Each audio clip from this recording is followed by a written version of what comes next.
The house was silent, too silent.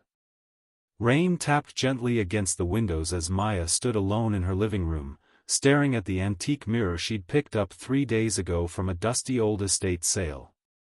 It was beautiful, tall, gilded with vines of black and gold, its glass slightly faded like the memory of something long dead.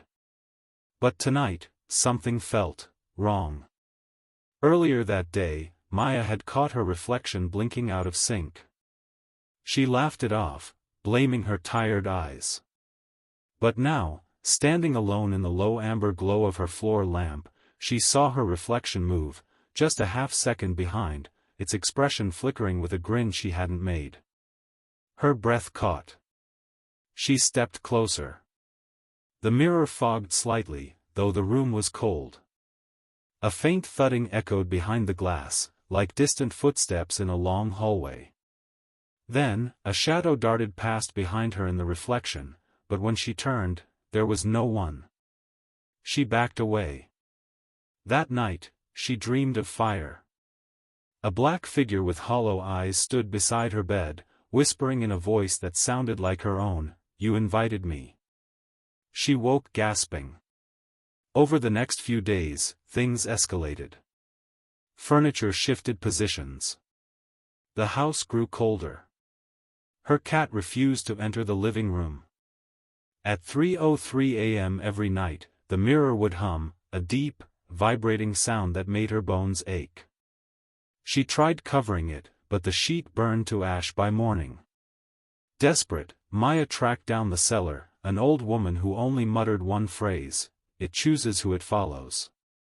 Back home, the mirror waited, uncovered. That night, her reflection didn't move at all. It stood still, staring, smiling. And then, it stepped forward, while Maya did not. The glass shattered from within. The next morning, her neighbors called the police after hearing screams. They found no one inside, only shards of the mirror, scattered like teeth, and a smear of black soot where Maya once stood. But in the largest shard on the floor, a reflection still grinned, and blinked. It was supposed to be a harmless game. Lena and her friends had gathered to celebrate her first night in the new house. Pizza boxes piled on the counter, music played low, and laughter echoed through the rooms. Among the moving boxes, someone found it, an old Ouija board, worn and dusty, tucked inside a closet that hadn't been opened in years. "Let's try it," Jax grinned, already laying it flat on the coffee table. "One round." Lena hesitated. She remembered her grandmother's warning, "Don't ask questions you don't want answers to." But the others were already placing their fingers on the planchette. They lit candles, turned off the lights, and began. The first questions were silly. "Is anyone here? What's your name?" The planchette drifted lazily across the board. Everyone laughed, assuming someone was pushing it. Then Lena asked, "Who's watching us now?" The planchette froze, then jerked to life. I-A-M. Everyone fell silent. Jax whispered, "Is this a joke?" The candles flickered violently. One blew out on its own. A thud came from the hallway, loud and sudden, like someone slamming a fist against the wall. They all turned. No one was there. They packed the board away, nervously laughing it off, chalking it up to coincidence. The party fizzled after that. One by one, they left. But Lena didn't sleep that night. Shadows moved beneath her door. The hallway light flicked on and off by itself. And at 3:03 a.m., she heard whispering under her bed, not words, just breathing. The next morning, Jax texted her in a panic. He hadn't slept either. A dark figure had stood at the foot of his bed until sunrise, staring with glowing red eyes. They tried to burn the board. It didn't burn. Instead, it blackened the table beneath it, like a brand, in the shape of a wide, grinning mouth. From that night on, Lena wasn't alone. Every mirror in her house reflected something standing behind her. Her own voice would whisper to her from other rooms. And the word "mine" was carved into her bedroom wall, from the inside. She never played the game again. But the board? It was never found. Only her reflection, smiling. Waiting. Ethan had never been inside the old house before, not really. It had belonged to his grandfather, who passed a month ago, leaving behind creaky floorboards, faded wallpaper, and a legacy of silence. The home smelled like dust, memories, and something he couldn't quite place, something wet. His job was simple: clean it out, sell it, move on. For the first few days, everything went smoothly, until he noticed the basement door. It was nailed shut. Thick wood planks hammered across it, dozens of rusted nails holding it in place like a coffin lid. Curiosity won. He pried it open. The stairs groaned under his weight. The light switch didn't work, so he used his phone flashlight. The air down there was different, still, but charged, like something waiting to breathe. Then he found it. A small, windowless room at the far end. Inside was only one object, a rocking chair. Old, oak, slightly splintered. Beside it, an open journal with fragile pages. He flipped through it. Containment is not destruction. It mimics to lure. Do not speak to it. Do not open the door again. He didn't understand, until the chair began to rock. Alone. Ethan backed away, heart pounding, but the air behind him shifted. Cold. Close. He turned. Nothing. But when he glanced at the phone screen, something was there. In the camera's eye, a figure. Sitting in the chair. Smiling. He bolted upstairs and nailed the door shut again. That night, Ethan woke to the sound of creaking. Faint at first. Then louder. Closer. Not footsteps. Rocking. The chair was upstairs now.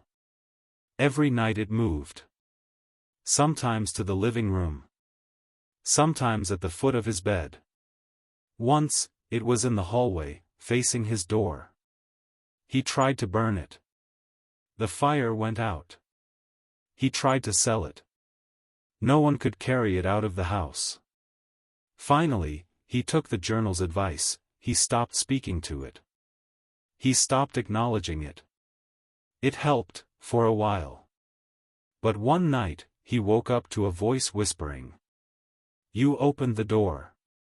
Now I am in all of them. Ethan looked around. Every door in the house was ajar. And from the basement, he could hear, rocking.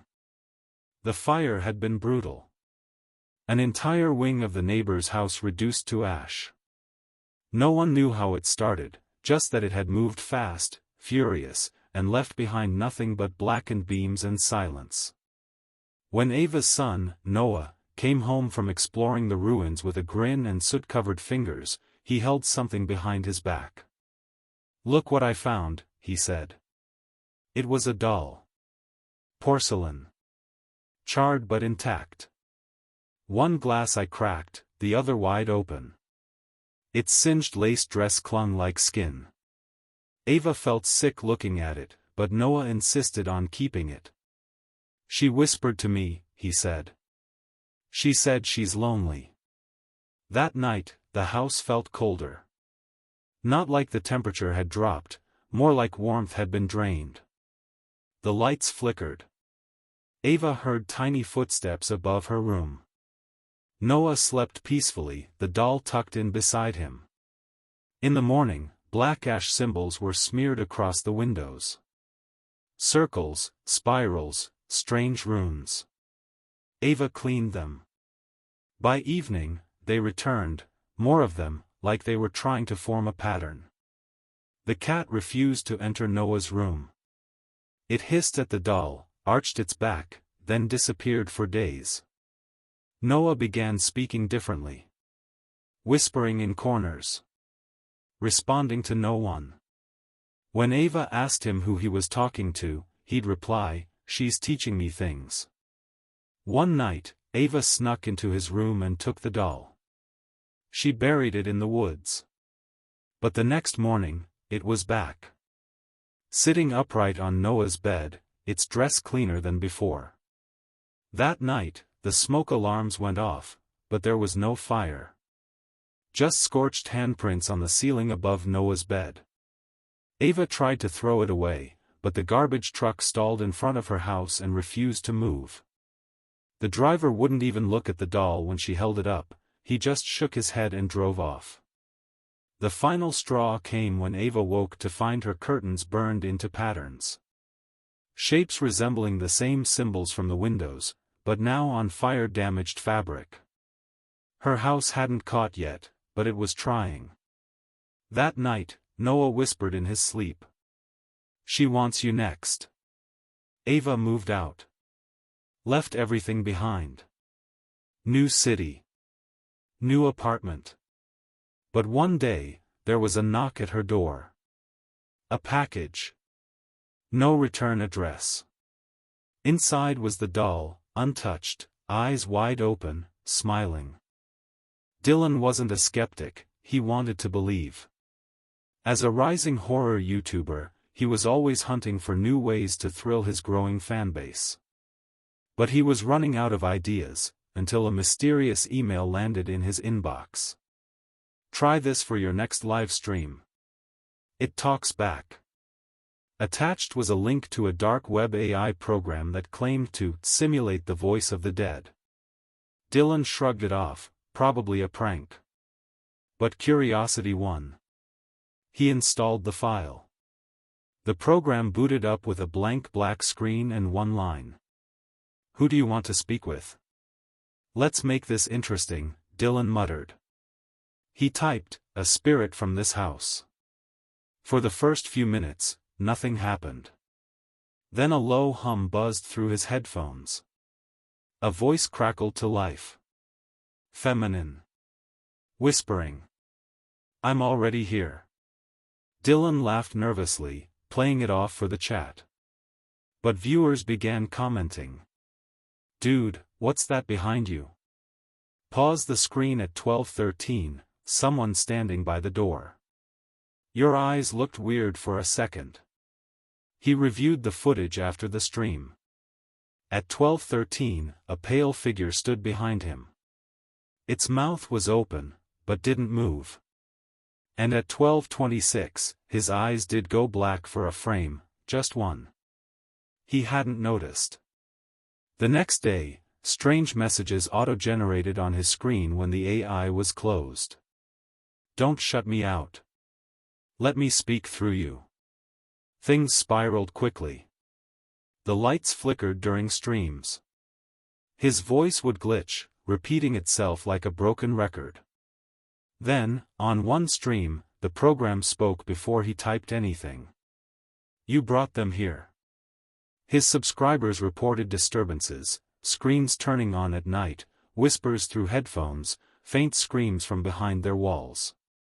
It wasn't just in his home anymore. He tried deleting the program. It reinstalled itself.